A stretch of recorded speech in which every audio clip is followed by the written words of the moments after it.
Hello everyone, एक नए video में आप सभी का फिर से स्वागत है। और आज हम यूपी पुलिस सब इंस्पेक्टर के सारे सिलेबस को क्या करेंगे, कवर करेंगे। जैसे योग्यता हुई, एज लिमिट हुई, इसकी सैलरी कितनी होती है, और हिंदी में क्वेश्चन कहाँ से पूछते हैं, मैथ में क्वेश्चन कहाँ से पूछते हैं, रीजनिंग में कहाँ से पूछते हैं, और जीके जीएस से क्वेश्चन कहाँ से आते हैं। तो उन सभी टॉपिकों को हम आज इस वीडियो में कवर करने वाले हैं। तो इस वीडियो को आप पूरा देखिएगा, और अगर वीडियो अच्छा लगे तो ज़्यादा से ज़्यादा शेयर कीजिएगा, चैनल को सब्सक्राइब जरूर कीजिएगा। और आप हमारे टेलीग्राम चैनल आदर्श एजुकेशन स्टडी चैनल को ज्वाइन कर सकते हैं। वहाँ पे हर सभी वीडियो का नोटिफिकेशन मिलता रहता है, तो चैनल को ज्वाइन कर लीजिए। और टेलीग्राम चैनल का लिंक मैं इस वीडियो के डिस्क्रिप्शन में दे दूंगा। तो चलिए वीडियो को शुरू करते हैं। जैसे अगर हम यूपी पुलिस सब इंस्पेक्टर के सिलेक्शन प्रोसेस की बात करें तो इसमें सबसे पहला क्या होता है कि रिटन एग्जाम होता है। और इसका पहले क्या होता था कि जो एग्जाम होता था वह ऑनलाइन होता था, लेकिन अब क्या होगा, ये ऑफलाइन कंडक्ट किया जाएगा। तो ठीक है, सबसे पहले सिलेक्शन प्रोसेस में रिटन एग्जाम होता है जो ऑफलाइन होगा। फिर इसके बाद फिजिकल टेस्ट होगा जो क्वालिफाइंग होगा, और फिर इसके बाद मेडिकल एग्जामिनेशन होगा। ठीक है, फिर मेडिकल होता है। और इसकी योग्यता क्या होती है, इसमें शैक्षिक अर्हता जो होती है वह स्नातक डिग्री आपके पास होनी चाहिए। ठीक, अब हम एज लिमिट की बात करते हैं। इसमें आयु सीमा जो होती है जनरल और ईडब्ल्यूएस के लिए 21 से 28 वर्ष की होती है। ओबीसी के लिए 21 से 33 वर्ष होती है, जिसमें 5 वर्ष की छूट भी शामिल रहती है। और एससी एसटी के लिए 21 से 33 वर्ष होती है, जिसमें 5 वर्ष की छूट शामिल रहती है। तो इसमें ओबीसी के लिए और एससी एसटी के लिए जो 5 वर्ष की छूट शामिल है, इसमें 21 से 33 लेके 5 वर्ष की छूट सहित सभी शामिल रहती है। ठीक, अब अगर हम बात करें फिजिकल स्टैंडर्ड यानी शारीरिक मापदंड की बात करें, तो अगर सबसे पहले हम देखें मेल की, तो इसमें मेल में जो ऊंचाई होती है 168 सेंटीमीटर जनरल ओबीसी एससी के लिए, और सीना जो होता है यानी चेस्ट जो होता है 79 सेंटीमीटर यानी 79 सेंटीमीटर, और फुलाव के साथ 5 सेंटीमीटर होना चाहिए। और वहीं एसटी की बात करें तो 107 सेंटीमीटर होनी चाहिए, और चेस्ट जो होना चाहिए 77 सेंटीमीटर, और फुलाव के साथ 5 सेंटीमीटर होना चाहिए। अगर हम महिला की बात करें अब, तो जनरल ओबीसी और एससी में 152 सेंटीमीटर होना चाहिए यानी ऊंचाई यानी हाइट जो होनी चाहिए। और एसटी में बात करें तो 147 सेंटीमीटर, और इनका वजन जो होना चाहिए जनरल ओबीसी एससी के लिए 40 केजी, और एसटी के लिए भी 40 केजी होनी चाहिए। ठीक है, और आगे हम देखते हैं। आगे हमारा दिया है शारीरिक दक्षता, यानी शारीरिक दक्षता का मतलब दौड़ यानी रनिंग जो होती है। इसमें पुरुष वर्ग के लिए जो होता है यानी 4800 किलोमीटर यानी 4.8 किलोमीटर, वो भी कितने मिनट में दौड़ना होता है, 28 मिनट में। और महिलाओं के लिए 2.4 किलोमीटर 16 मिनट में एक कंप्लीट करना होता है। तो ये हमारी शारीरिक दक्षता हो गई। अब हम पे लेवल की बात करते हैं, तो पे बॉन्ड जो होता है 9300 से यानी 34,800 होता है, और ग्रेड पे जो होता है 4200 का, और लेवल जो होता है 6 होता है। यानी टोटल जो मंथली सैलरी बनती है वह 35,400 से 1,12,400 तक बनती है। अब अगली साल क्या होगा, 2026 में 8वां वेतन आयोग होगा, जो लगभग 90,000 से 96,000 के बीच में ये सैलरी पहुंचेगी। ठीक है, तो हम आगे अब चलते हैं। अच्छा, अब एग्जाम पैटर्न की अगर बात करें तो जैसे सामान्य हिंदी दिया है, 40 प्रश्न रहते हैं 100 क्वेश्चन के। अच्छा, एक क्वेश्चन जो होता है इसमें 2.5 मार्क्स यानी 2.5 मार्क्स का होता है। तो सामान्य हिंदी 40 प्रश्न रहेंगे, 100 मार्क्स के रहेंगे। और मूल विधि, संविधान और सामान्य ज्ञान जो रहेगा 40 प्रश्न रहता है, 100 मार्क्स के ये भी रहेंगे। और संख्यात्मक एवं मानसिक योग्यता परीक्षा 40 मार्क्स 40 प्रश्न 100 मार्क्स के रहते हैं। और मानसिक अभिरुचि परीक्षा, बुद्धिलब्धि परीक्षा और तार्किक परीक्षा जो रहती है, इसमें टोटल 40 प्रश्न रहते हैं, और भी अधिकतम कितने मार्क्स के रहते हैं, 100 मार्क्स के रहते हैं। ठीक है, अच्छा, इसमें जो सबसे इम्पोर्टेंट चीज है कि मूल विधि और संविधान और सामान्य ज्ञान, ये जो चीज है, ये टोटल 40 क्वेश्चन रहते हैं इसमें, लेकिन इसमें अकेले मूल विधि और संविधान से 24 क्वेश्चन आते हैं। तो ये मूल विधि और संविधान हमारे लिए बहुत ही इंपॉर्टेंट है। अगर देखें तो टोटल कितने क्वेश्चन पूछते हैं, 160 क्वेश्चन पूछता है, जिसमें से 400 अंक होते हैं। ठीक है, जैसा कि मैंने पीछे बताया था कि इसका जो पेपर होता है ये ऑफलाइन लिखित परीक्षा होती है, और समय जो मिलता है 2 घंटे 120 मिनट मिलता है। और प्रत्येक प्रश्न कितने अंक के होते हैं, 2.5 अंक के होते हैं। क्वालिफाइंग के लिए प्रत्येक विषय में 35% अंक, और कुल मिलाके के 50% अंक प्राप्त करने क्या होते हैं, अनिवार्य होते हैं। नॉर्मलाइजेशन में इक्यू परसेंटाइल मेथड क्या होता है, लागू होगा। ठीक है, और आगे हमारा हिंदी का सिलेबस जो दिया है, हिंदी का पाठ्यक्रम जो दिया है, वह हिंदी के पाठ्यक्रम में सबसे पहले हिंदी और अन्य भाषाएं और हिंदी हिंदी व्याकरण का मौलिक ज्ञान और हिंदी वर्णमाला और तद्भव, तत्सम, पर्यायवाची, विलोम, अनेकार्थक, वाक्यांशों के स्थान पर एक शब्द, मुहावरे एवं लोकोक्तियां, रस, छंद, अलंकार और अपठित बोध और प्रसिद्ध कवि, लेखक एवं उनकी रचनाएं, और दिया कि हिंदी भाषा में पुरस्कार। ठीक, तो ये क्या है, हिंदी के सिलेबस हैं।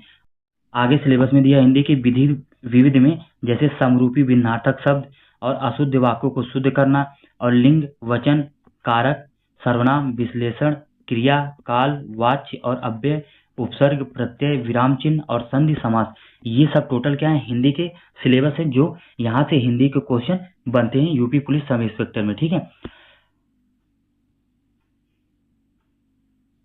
अब हम बात करते हैं मूल विधि, संविधान यानी सामान्य ज्ञान यानी जीके जीएस की। अब सबसे पहले इसमें क्या है कि मूल विधि की हम बात करेंगे।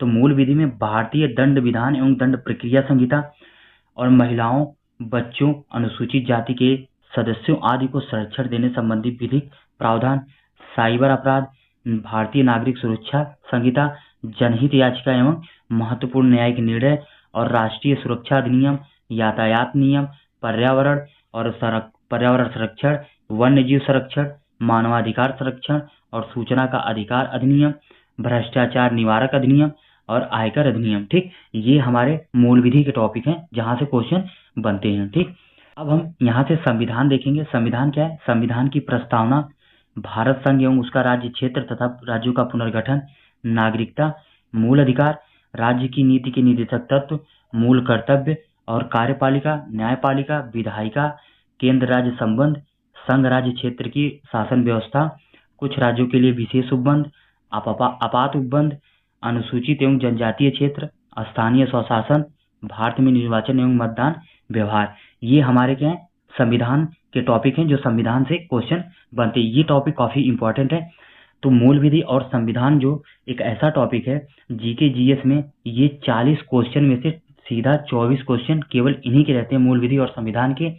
बाकी 16 क्वेश्चन अन्य सभी, जैसे भारतीय इतिहास हुआ, भूगोल हुआ और जियोग्राफी यानी पूरा मतलब भारत की पूरी जियोग्राफी रहती है, और करंट अफेयर रहते हैं यानी सामान्य ज्ञान रहते हैं। तो ये साइंस वाइंस सबसे मिला के 16 क्वेश्चन रहते हैं, लेकिन 24 क्वेश्चन जो हमारे बनते हैं यह मूल विधि और संविधान से केवल बनते हैं। ठीक है, अब सामान्य ज्ञान की बात करें तो सामान्य ज्ञान के टॉपिकों की बात करें तो जैसे सामान्य विज्ञान दिया है, सामान्य विज्ञान और स्वास्थ्य एवं स्वास्थ्य विज्ञान, भारत का इतिहास, भारत का स्वतंत्रता संग्राम, भारतीय अर्थव्यवस्था एवं संस्कृति, भारतीय कृषि, वाणिज्य एवं व्यापार, जनसंख्या, पर्यावरण एवं नगरीकरण, भूगोल तथा भारत का भूगोल और प्राकृतिक संसाधन, राष्ट्रीय तथा अंतर्राष्ट्रीय महत्व की समसामयिक विषय। ठीक, अब आगे दिया है कि उत्तर प्रदेश के शिक्षा, संस्कृति और सामाजिक प्रथाओं के संबंध में विशेष जानकारी।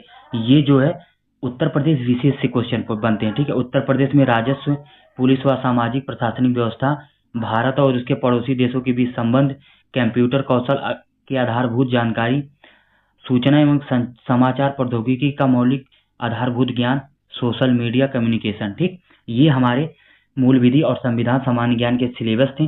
अब हम आगे मैथ की बात करते हैं, यानी गणित की बात करते हैं।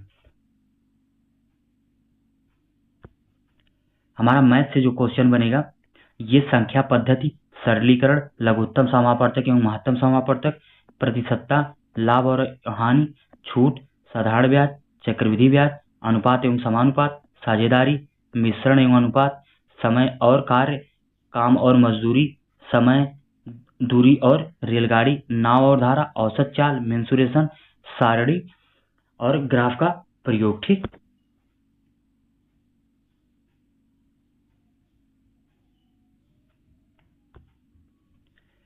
तार्किक आरेख, संकेत संबंध विश्लेषण, प्रत्यक्ष ज्ञान बोध, शब्द रचना परीक्षण, अक्षर और संख्या श्रृंखला, शब्द और वर्णमाला में आंशिक समरूपता, व्यवहारिक ज्ञान परीक्षण, दिशा ज्ञान परीक्षण, आंकड़ों का तार्किक विश्लेषण, प्रभावी तर्क, अंतर्निहित भाव का निश्चय करना।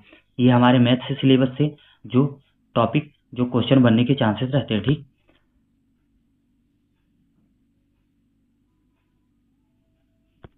अब हम मानसिक अभिरुचि परीक्षा, बुद्धिलब्धि परीक्षा यानी तार्किक परीक्षा यानी रीजनिंग की बात करते हैं। जैसे हमारा मानसिक अभिरुचि परीक्षा में दिया कि निम्नलिखित के प्रति दृष्टिकोण, ये हमारा टॉपिक रहता है। एक जनहित याचिका रहती है, कानून एवं शांति व्यवस्था, सांप्रदायिक सद्भाव, अपराध नियंत्रण, विधि का शासन, अनुकूलन की क्षमता, व्यावसायिक सूचना, पुलिस प्रणाली, समकालीन पुलिस मुद्दे एवं कानून व्यवस्था, व्यवसाय के प्रति रुचि, मानसिक दृढ़ता, अल्पसंख्यकों एवं अल्प अधिकार वालों के प्रति संवेदनशीलता, लैंगिक संवेदनशीलता। ठीक, आगे हमारा दिया है, आगे बुद्धिलब्धि परीक्षा की बात करें तो इसमें संबंध एवं आंशिक समानता परीक्षण, असमान को चिन्हित करना और श्रृंखला पूरी करने का परीक्षण, संकेत लिपि एवं और सांकेतिक लिपि को समझना, दिशा ज्ञान परीक्षण, रक्त संबंध, वर्णमाला पर आधारित प्रश्न, समय क्रम परीक्षण, वेन आरेख और चार्ट सादृश्य परीक्षण, गणितीय योग्यता परीक्षण, क्रम में व्यवस्थित करना और विभेदन क्षमता, पर्यवेक्षण, संबंध, अवधारणा, अंकगणितीय तर्क और शब्द और आकृति वर्गीकरण, अंकगणितीय संख्या श्रृंखला, अमूर्त विचारों के प्रतीकों को तथा उनके संबंधों के सामंजस्य की क्षमता, ये हमारा बुद्धिलब्धि परीक्षा से संबंधित टॉपिक है। ठीक है, अब हम आगे देखते हैं। आगे हमारा टॉपिक दिया है कि तार्किक परीक्षा। तो तार्किक परीक्षा से समरूपता हुआ, समानता हुआ, भिन्नता, खाली स्थान भरना, समस्या को सुलझाना, विश्लेषण, निर्णय और निर्णायक क्षमता, दृश्य स्मृति, ये हमारे टॉपिक थे। तो हमने जितने भी यूपी पुलिस सब इंस्पेक्टर के मोस्ट इंपॉर्टेंट टॉपिक थे हमने इसमें कवर किया। तो अगर आपको ये वीडियो अच्छी लगी हो तो ज़्यादा से ज़्यादा इस वीडियो को शेयर कीजिएगा और चैनल को सब्सक्राइब जरूर कीजिएगा।